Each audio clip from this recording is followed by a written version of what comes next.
attention and we're not chit-chatting, okay?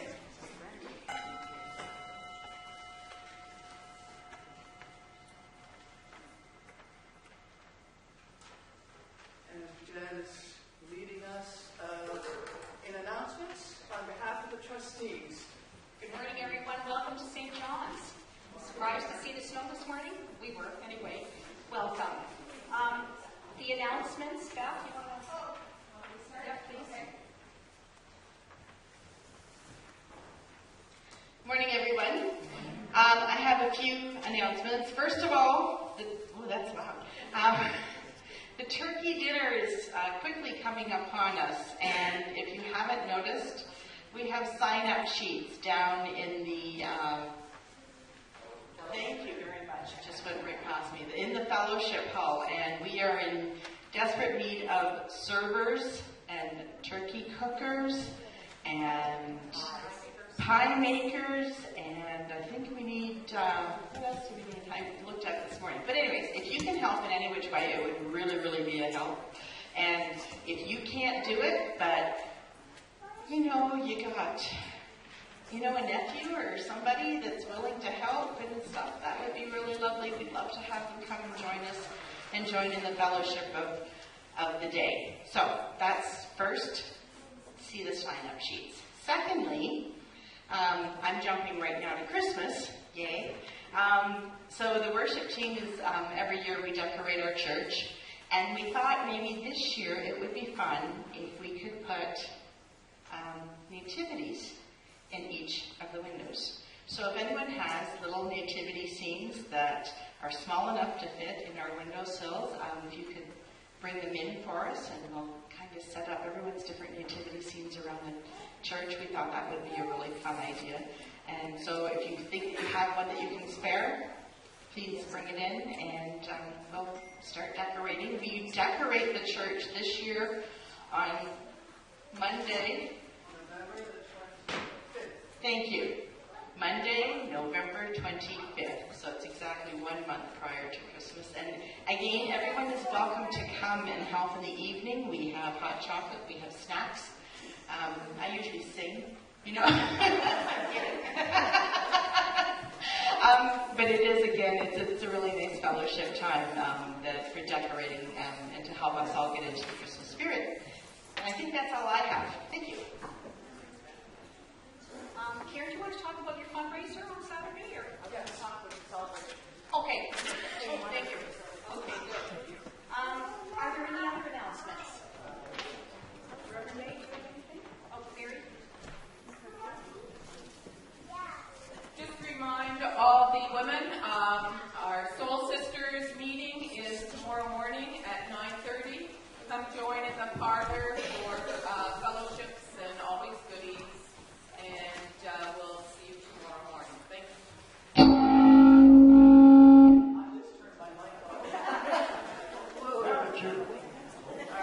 May I turn it on now? There we go. Working? Okay. Amateur week. The folks next door at the Dale program moved out a week ago, and they wanted to know if they wanted to leave anything they didn't want. So they left some articles of furniture, and so after church today, the door will be open. The door's open thing. And anyone that would like to go over and take a look at this, there's chairs, mostly chairs, we're big on chairs, or 20 sofa. And make a donation, it would be yours. Thank you very much. Otherwise, it's going to the Salvation Army. Well, I want to congratulate you, Ross, for using the mic. Thank you. I want to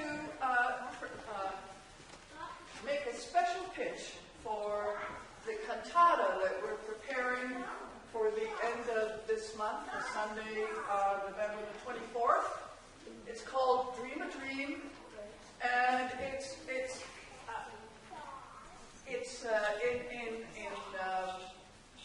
what do I want to say? It's to support the work of the Canadian Food Grains Bank. Our community is very involved with that work, and much of the leadership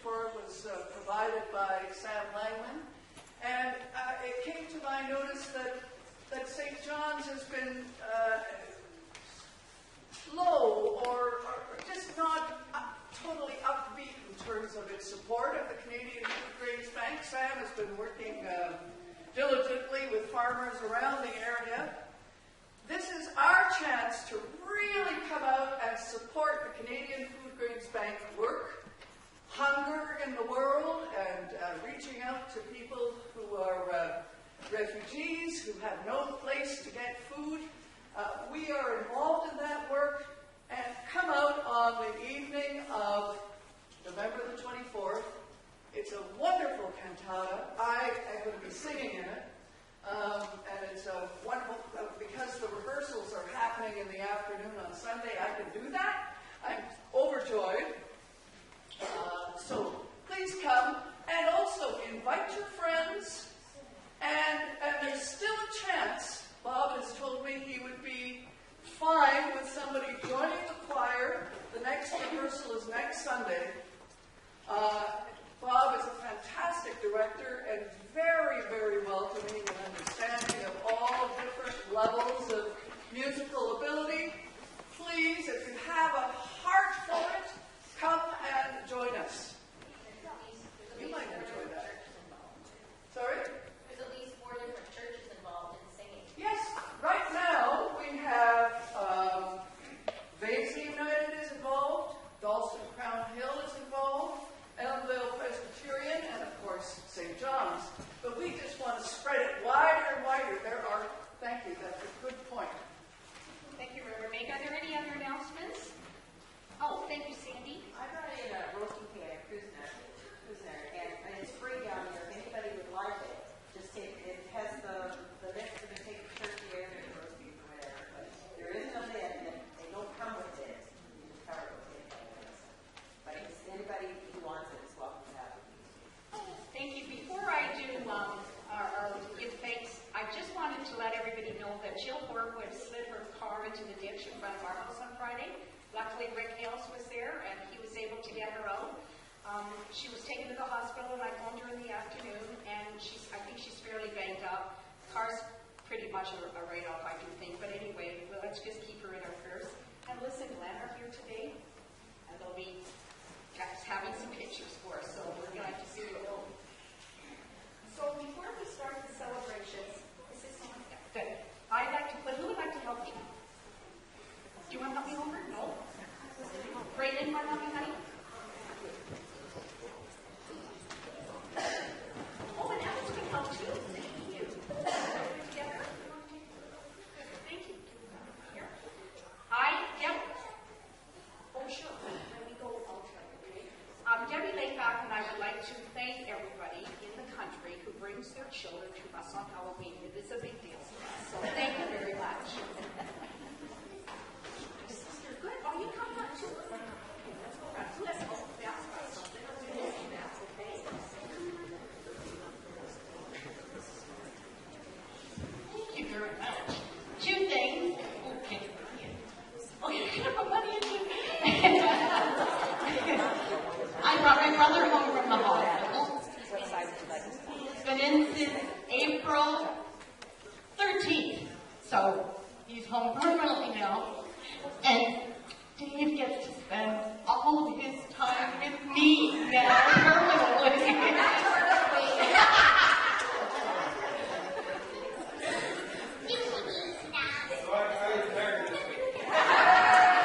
I retired this week.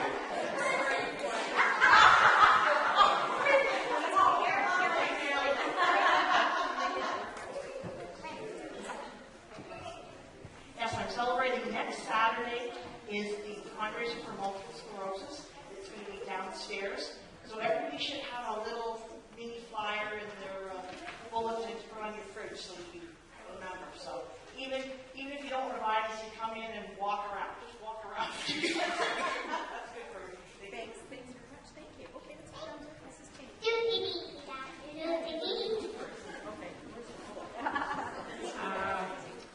What am I doing today? Oh yeah, my son is celebrating his birthday.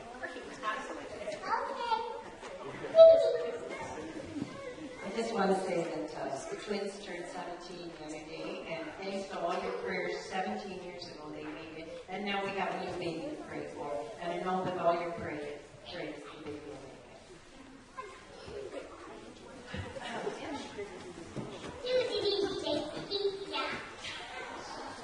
You got a record breaking of 11 trick-or-treaters.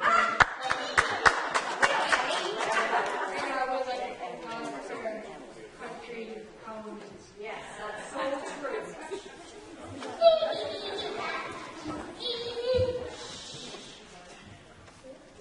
We have a new grandson.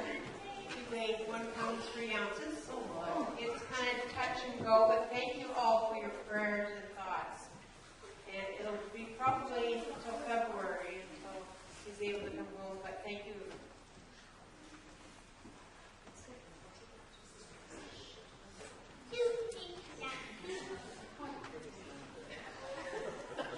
I owe further money. Daughter-in-law having a birthday on Tuesday, and Krista has a birthday on Friday.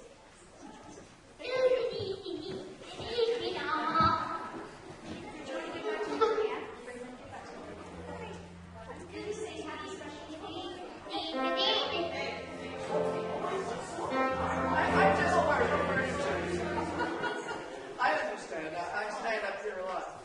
Here. I just wanted to celebrate that we had a very good turnout for the movie of the month. The last Tuesday of every month we show a movie, and the movie this month was Temple Grandin. This is the DVD cover.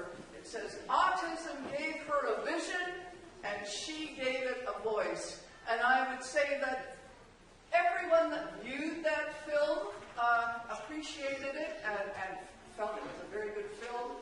Catherine Kennedy borrowed it and had a family showing, and I'd be willing to lend it to anybody who would like to see it who wasn't able to come on Tuesday night. I've got it right here. You can borrow it. I trust you.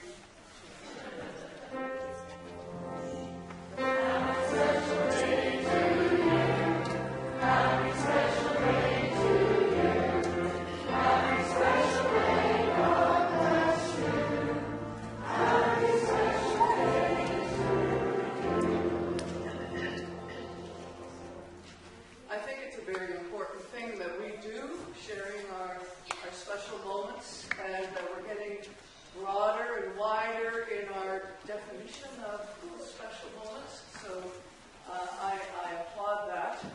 Thank you. And now we take a moment to light the Christ candle.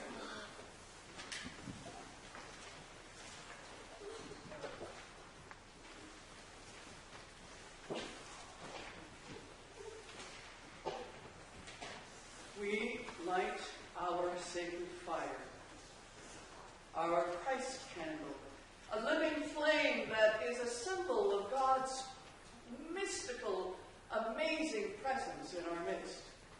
God, one and three persons, living within us, living between us, and living within the entire universe, holding everything together. And for this, we are a grateful people.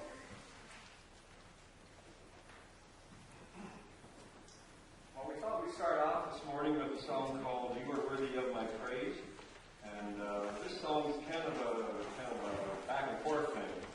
So these two girls here are going to lead the north half of the sanctuary, and we're going to do the south half. It's sort of an answer to it. What is her name?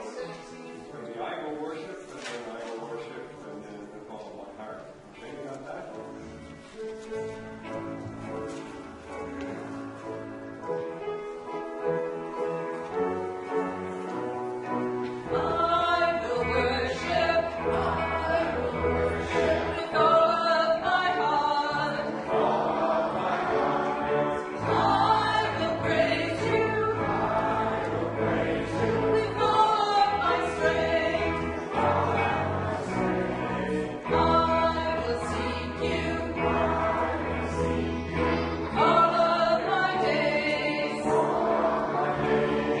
I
And now let us call one another verbally into worship. We've already been called by song.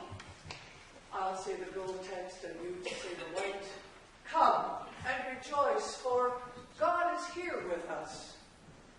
Let us join our hearts and voices in praise and thanksgiving. For we are truly loved by God, just as we are, for who we are. Thanks be to God. And so we're going to be led in some more music. 2 songs, Majesty and Forever. I'll let you take it from here. We ask everyone to stand then, and this song is called Majesty. It talks about how great God is.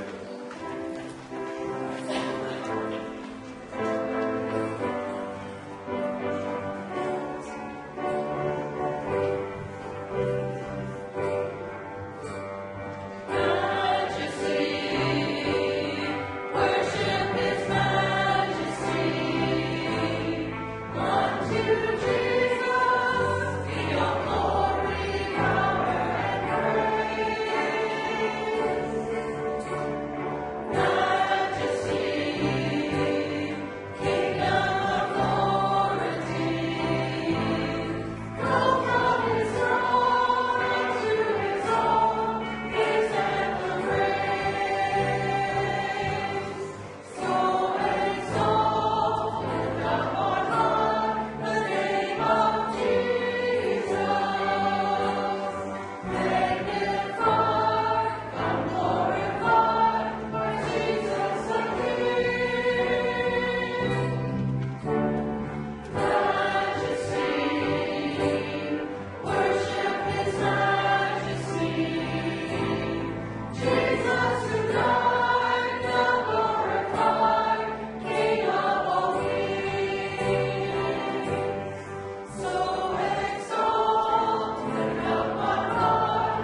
sees us.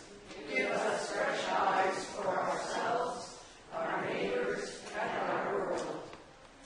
To change our perspectives, lead us to new vantage points, and help us to see you in new places and with the people we do not expect. Amen. And let us say together the words that Jesus taught his disciples to pray. We are with people who are worshiping all around the world.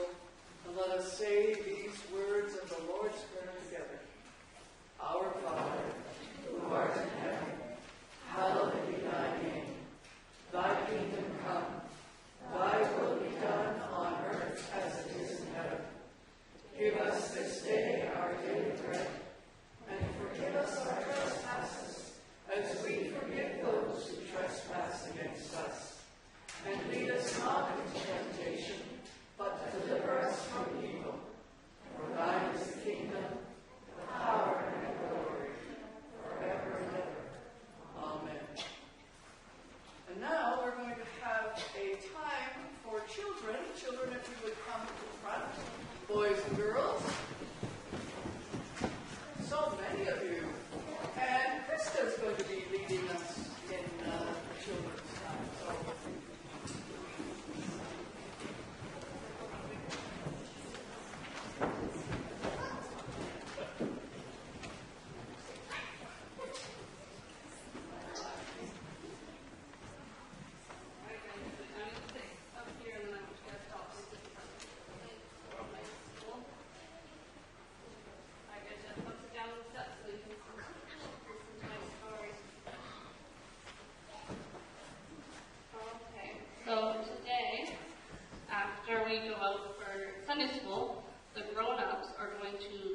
Talking about a man today named Zacchaeus.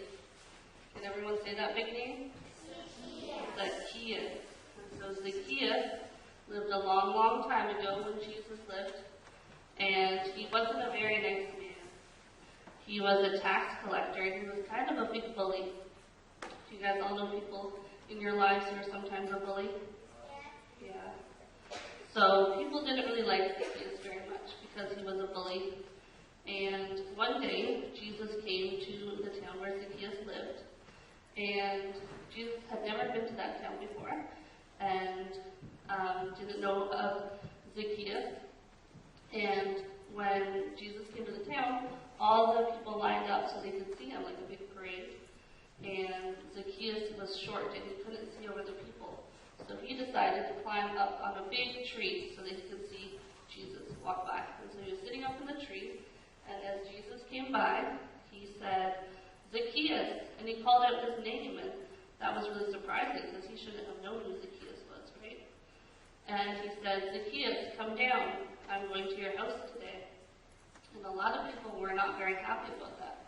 They said, why would Jesus want to go to a bully's house when there's so many nice people in town that he could go visit? But because Jesus went to Zacchaeus' house, Zacchaeus changed his heart, and he decided to give half of his money to the poor, and anybody that he bullied before, he was going to pay them back their money. So Jesus, by going to a bully's house that everyone thought that he shouldn't go to, he actually helped them because he helped Zacchaeus to change his heart when he made that decision. So what we're going to do today, I'm going to teach you guys some sign language. So because Jesus knew Zacchaeus' name, Jesus knows all our names, even though he's never met us, right? He's never been to our town, but he still knows our names. So, Bella, you're going to be my microphone holder. So the first thing, you have to hold up so I can talk into it. So the first thing we're going to learn is the sign for Jesus. So you touch your middle finger to the one palm, and then the other palm. So this symbolizes the nails that were put in Jesus' hand when he was on the cross. So that's the sign for Jesus.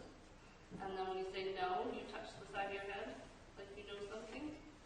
And then mine, that one's pretty easy. And then for name, you do 2 fingers on each hand, and you tap them twice. So Jesus knows my name. And then, so by the end of Sunday school, I'm going to have a little baggie for everybody with your name in it because I don't have time to teach you guys the whole alphabet today, right? So you guys can make a poster and start to learn how to do your name in sign language. So this is how you do that. And so for me, I would say, Jesus knows my name, and then I finger spell like that. So you guys can all practice how to spell your name in sign language. All right, so I'll have baggies for everybody by the end of church, okay? That's pretty good? All right. So now we're going to do a repeat after me prayer. All right. Thank you, Jesus, for knowing my name, and for always helping us, even if we might be a bully sometimes. You help us to change our hearts and to always do our best. Amen.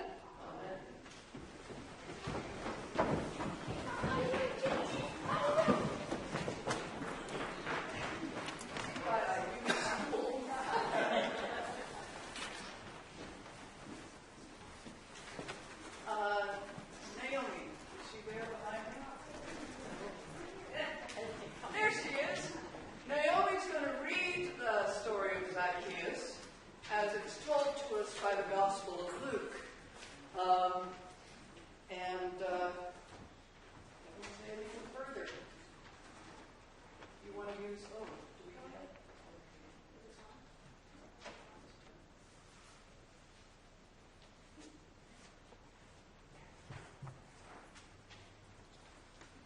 Jesus entered Jericho and was passing through.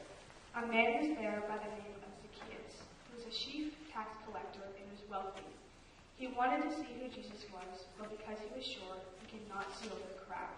So he ran ahead and climbed a sycamore fig tree to see him, since Jesus was coming that way. When Jesus reached the spot, he looked up and said to him, "Zacchaeus, come down immediately. I must stay at your house today." So he came down at once and welcomed him gladly. All the people saw this and began to mutter, "He has gone to be the guest of a sinner." But Zacchaeus stood up and said to the Lord, "Look, Lord, here and now I give half of my possessions to the poor, and if I have cheated anybody out of anything, I will pay back 4 times the amount." Jesus said to him, "Today salvation has come to the house, because this man too is a son of Abraham. The Son of a Man came to seek and save the lost." May God add his blessing to the reading of his holy word. Thanks be to God. Okay, and now we're going to sing the hymn of the month, "Lord, Reign in Me." Just as an intro to this, we are in a time of the church year where we're leading towards the festival of Christ the King. And we're thinking about and pondering and preparing for a time when Jesus will reign, not in some faraway place, but right here among us in a changed and transformed world. So this is going to be our hymn of the month, and we'll learn it together now.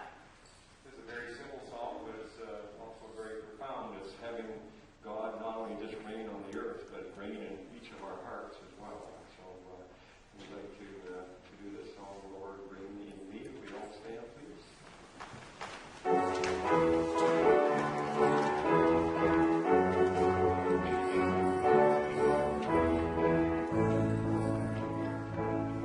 Over all the earth you reign on high, every mountain, stream, every sunset star.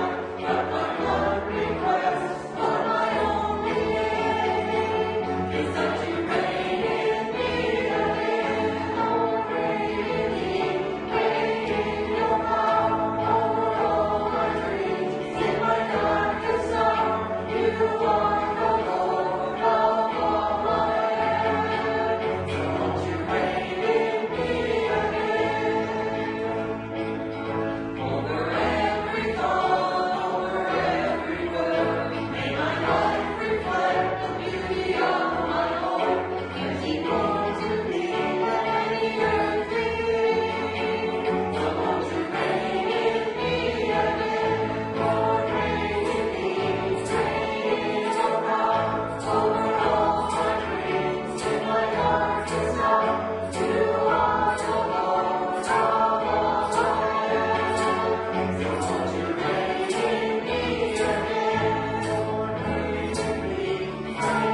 ponder the meanings of this story and these words given to us down through the centuries.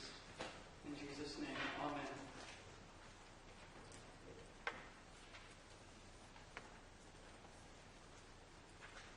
The way that Krista told the story, indeed, Zacchaeus was not a man who was given any respect. He was hated. He was one of the he was a wealthy man. His wealth had been created through taxation, through adding a tax to the tax already put on the people. He was a servant of the Roman Empire, the Roman Empire that oppressed and was overlording it in Judea and all over the world with military power and might.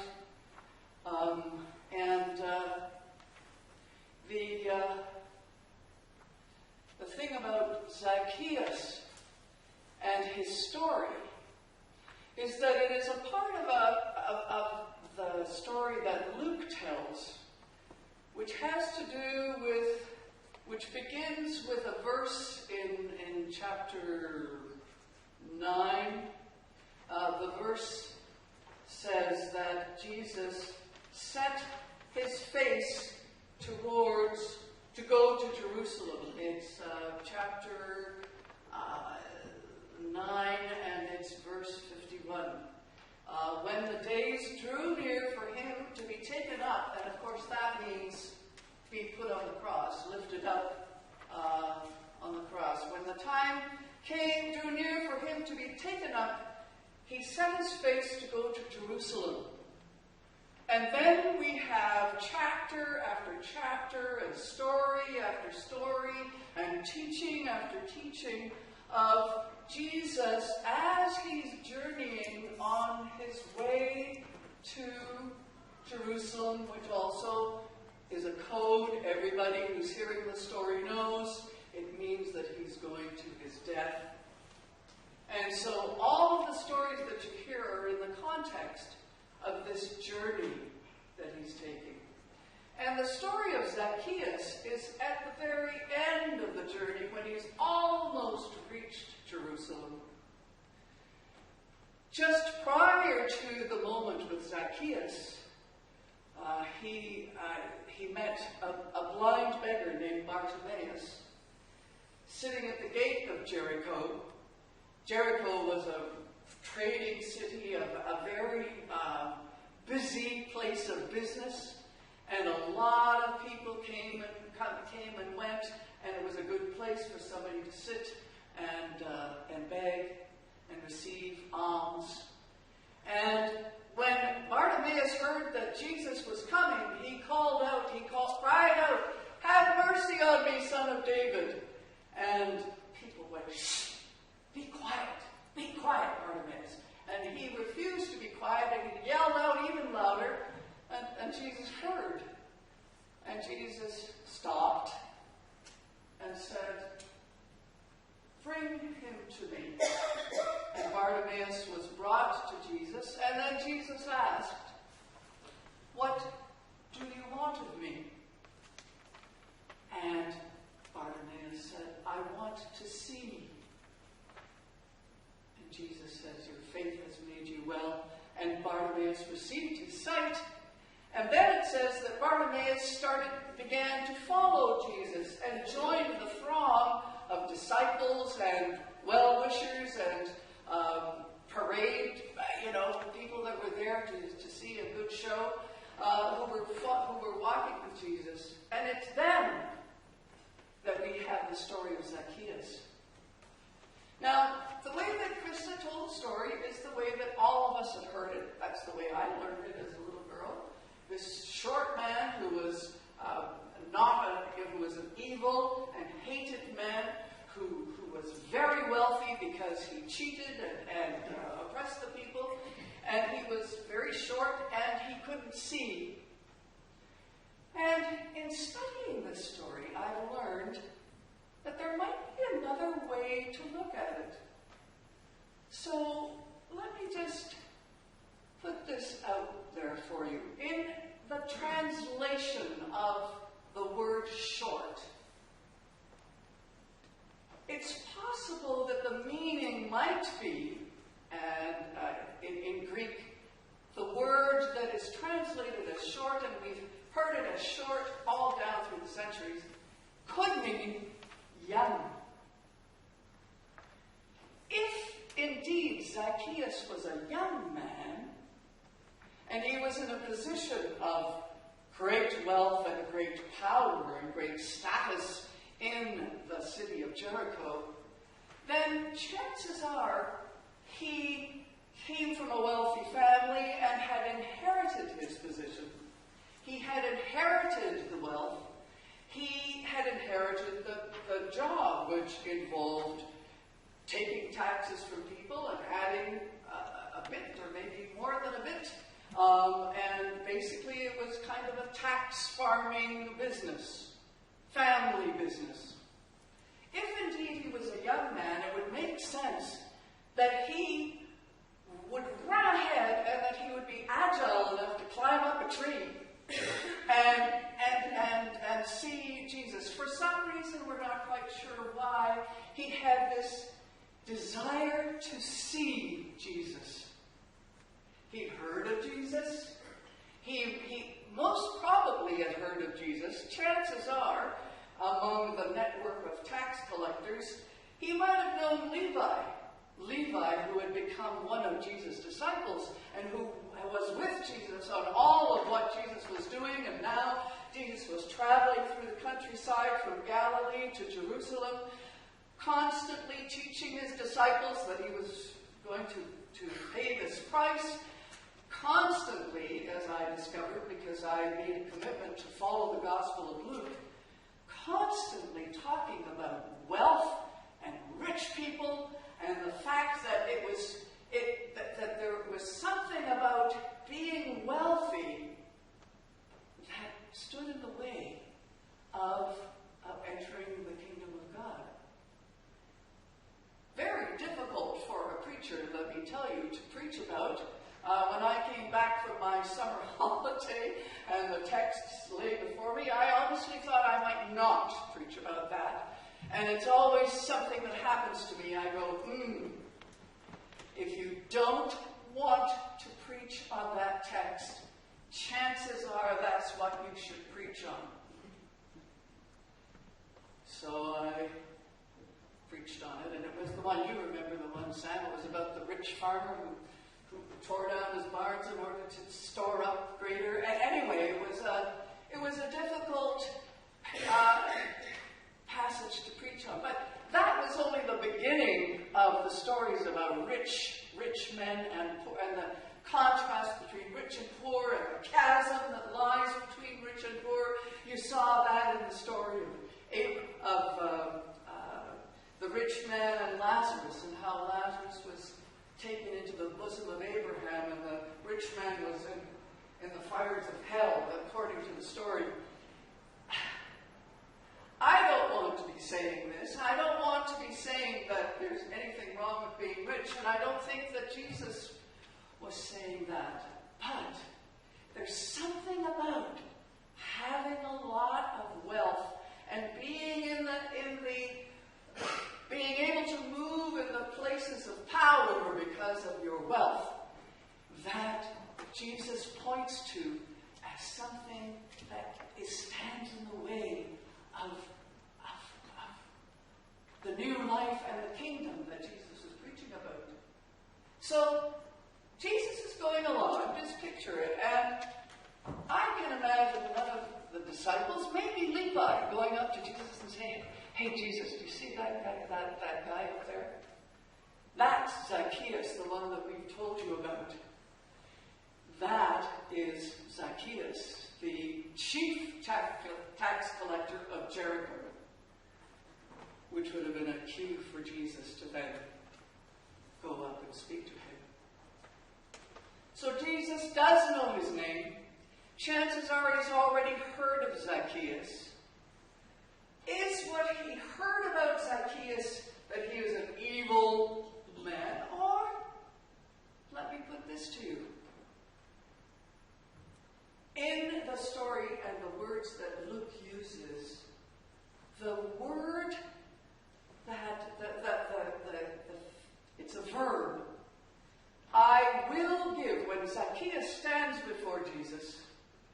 says, Lord, I will give half of what I have to the poor, and if I've cheated anyone, I will pay them 4 times. It was some formula that comes from the Hebrew people in the desert, anyway, from Leviticus. It's possible that that verb is not about the future. I promise that I will. It's possible to read it as, I do. This is what I do. I give half of what I accumulate to the poor. And if I have done any wrong, if I've made any mistake, I pay back 4 times. It's possible that Zacchaeus, maybe only one of the very few tax collectors or people who've inherited this position of working for the Roman Empire, working for the oppressors, and he is a faithful Jewish person, and he's trying to do his best. And he says this. Maybe Jesus heard about him. Maybe this is why Jesus wanted to come to his house and to say, you are the hope of our people. You are the kind of person upon which my kingdom is built. You are a son of Abraham, and I honor you, and we give thanks for you. I have come to save the lost. And Zacchaeus was lost in the sense that he was hated and vilified and cast out. One of the reasons he couldn't get into the crowd, one of the reasons he had to run ahead and climb up a tree, is that he was an outsider to the whole community. He was lost to the community, and Jesus brought him in. So I put that before you. It is true that wealth and the love of wealth, and love of mammon, love of money will for sure corrupt our souls. But it is possible to have access to wealth and to use it for the good of the community. And this is what I believe the story of Zacchaeus points to. So I put that up there for you. A way to see Zacchaeus. Zacchaeus was seen by Jesus, and then we are maybe able to see Zacchaeus and the possibilities of what it would be to share our wealth and be a change maker in our world and bring about goodness and justice in our world through our well-being. And for this, let us give thanks to God. And so, let us take up our offering as a symbol of our desire to be a part of Jesus' way in the world.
to you out of what you have provided for us.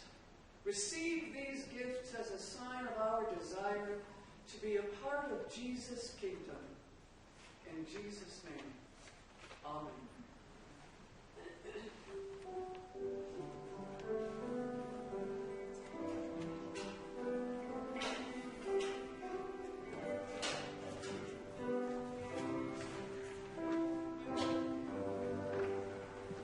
Please be seated. And let us pray. Gracious God, we give you thanks for all that is good in our lives, for this special time of year as we turn toward the season of winter, and as we turn toward the season when we celebrate the birth of Jesus, the child who brings us wholeness and peace. Help us to not be too taken up with preparations and busyness, to just find moments where we can learn, we can feel the goodness of the life that you give and the sweetness of the breath that you give.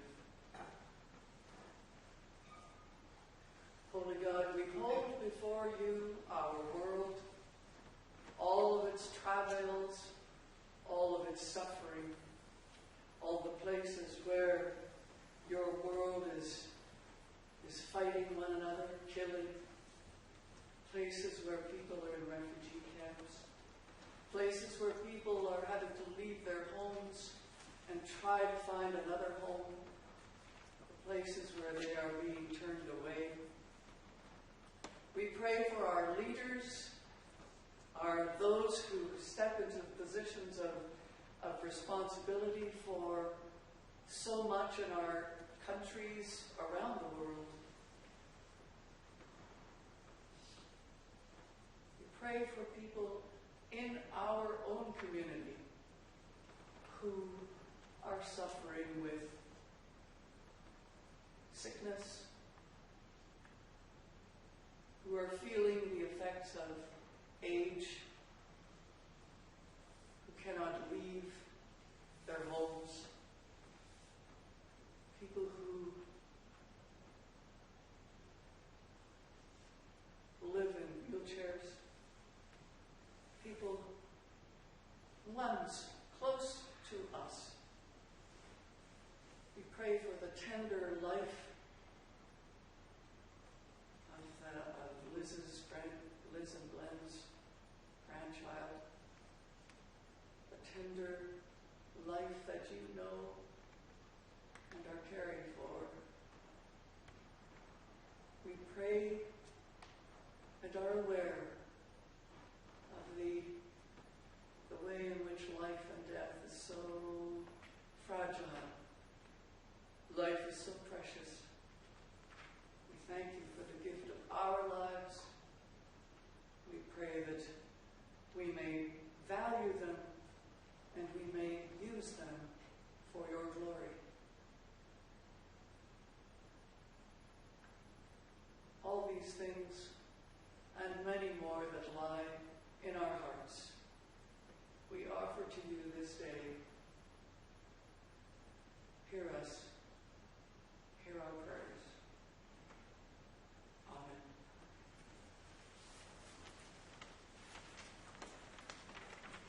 Our closing hymn is What the Lord Has Done in Me. And we're going to do it, we'll do the instrumental first, and then I will sing the first verse,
night, and Jesus rose again. And I like to think that when the community in Jericho heard about it, and Zacchaeus' household heard about it, they were rejoiced and were filled with power to become the followers of Jesus. And so let us be followers of Jesus, and let us not be afraid to walk in the path that he has set before us. And may the blessing of God, Creator, Redeemer, and Sustainer of all life, be with each one of us now